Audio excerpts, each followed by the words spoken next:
প্রধানমন্ত্রী তারেক রহমান আজকে যমুনায় ওনাদের শরিক দলগুলির সাথে মতবিনিময় সভা করেছেন।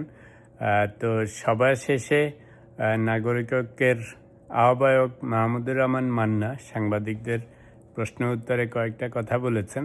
তো উনি বলেছেন যে আজকের সভায় তেমন কোনো এজেন্ডা ছিল না, শুধু প্রধানমন্ত্রীর মনোভাব ছিল যে শরিক দলগুলি যেন ওনাদের কাছ থেকে দূরে সরে না যায়।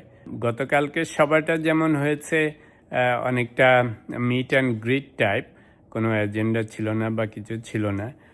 তবে প্রধানমন্ত্রী ওনাদের জোটকে ফিডব্যাক পাওয়ার জন্য ইউজ করতে পারেন। মাঝে মাঝে সত্যি মিটিং করে জিজ্ঞেস করতে পারেন যে ওনাদের যে সরকার পরিচালনা করছেন এতে নিরপেক্ষভাবে জোটের কীরকম অ্যাটিটিউড, জোট কি মনে করছে, কোথায় ডেফিসিয়েন্সি হচ্ছে, কোথায় ইমপ্রুভমেন্টের দরকার আছে। কারণ সরকার প্রধান বা সরকার মন্ত্রীবর্গ সাধারণত যে সমস্ত লোক দিয়ে পরিবেষ্টিত থাকেন সবসময় পজিটিভ ফিডব্যাকই পান। কারণ এখন প্রধানমন্ত্রীর কাছে কে যে কমপ্লেন করবে, রাইট? কিংবা মিনিস্টারদের কাছে সাধারণত কে কমপ্লেন করবে যে আমরা এটা পছন্দ করছি না, ওটা করছি না।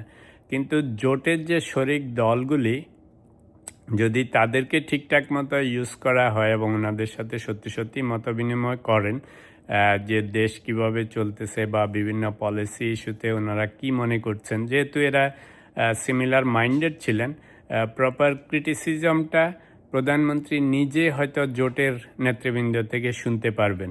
তো নট নেসেসারিলি সবগুলি যে পালন করতে হবে, কিন্তু এটা একটা সুন্দর অপশান হতে পারে যে যেখান থেকে ভালো ফিডব্যাক পাবেন, অর্থাৎ সত্যি কোথায় ডেফিসিয়েন্সি হচ্ছে বা কোথায় উন্নতি করা দরকার, কিংবা বিরোধী দলের যে মনোভাব সেটার সাথে ওনাদের জোটের কোথায় মিল আছে, কোথায় বেমিল আছে ওনারা।